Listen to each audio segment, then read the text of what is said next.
পাণ্ডবেশ্বরে বৈদ্যুতিক চুল্লির শিলান্যাস, উপকৃত হবে বহু মানুষ। পাণ্ডবেশ্বর মহাশ্মশানে তৈরি হতে চলেছে বৈদ্যুতিক চুল্লি।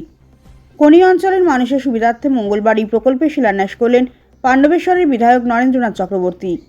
অজয় নদীর পাড়ে অবস্থিত এই মহাশ্মশানে দুটি বৈদ্যুতিক চুল্লি স্থাপন করা হবে। এতদিন খনি এলাকার মানুষদের দূরবর্তী বীরভানপুর বা মেজিয়া শ্মশানঘাটে সপ্তাহ করতে যেতে হতো। নতুন প্রকল্পের ফলে সেই সমস্যা দূর হবে। এই প্রকল্প রূপায়ণের জন্য 2,40,00,000 টাকা অনুদান দিয়েছে দে গ্রুপ নামে একটি বেসরকারি সংস্থা।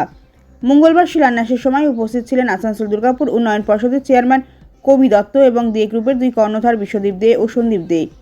বিধায়ক জানান, এই প্রকল্প শুধুমাত্র পাণ্ডবেশ্বর নয়, আশেপাশের এলাকা ও পার্শ্ববর্তী বীরভূম জেলার মানুষদেরও উপকৃত করবে। আনুষঙ্গিক উন্নয়ন সহ মোট 5 কোটি টাকা খরচ হবে এই প্রকল্পে। 2026 সালের জানুয়ারি মাস থেকে এই বৈদ্যুতিক চুল্লি ব্যবহার করা যাবে।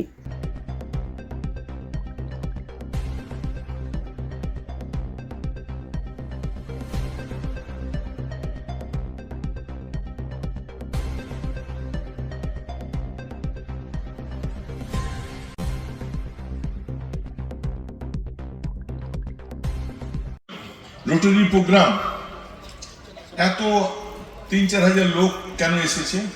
স্যারও বলছিলেন যে আমি আসতে দেখলাম প্রচুর লোক আসছে। আসলে আজকে মানুষকে সাক্ষী রাখছিলাম। পাণ্ডবেশ্বর বিধানসভা প্রতিটি গ্রাম পঞ্চায়েতের প্রধান, উপপ্রধান থেকে শুরু করে পঞ্চায়েত সমিতির সভাপতি, বিডিও সাহেবরা সবাই এসেছিলেন। এটা দেখাচ্ছিলাম, আজ বলতে চাইছিলাম যে পাণ্ডবেশ্বরের মানুষের প্রতি বলরামবাবুর যে অবদান, সেই অবদান তার ছেলেরা সেই ধারাকে বয়ে নিয়ে চলেছে। এটা সাক্ষী হওয়ার জন্য সবাইকে দেখেছি। একটু আগে বাপ্পা বলছিল না যে কাকিমাকে জিজ্ঞেস করছি আমি ছেলে কিনা, বা বন্ধুদের জিজ্ঞেস করছিল।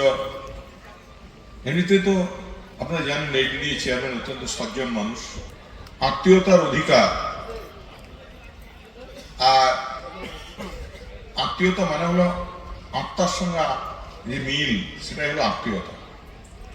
আমি বন্ধু হিসেবে বাপ্পাকে আমি খুব ভালো চিনি, ওর মনের ব্যথাটা আমি বুঝতে পেরেছি।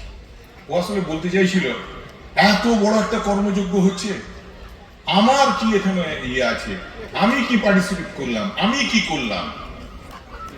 ধন্যবাদ আমার বন্ধু এডিডি চেয়ারম্যান কবি দত্তকে।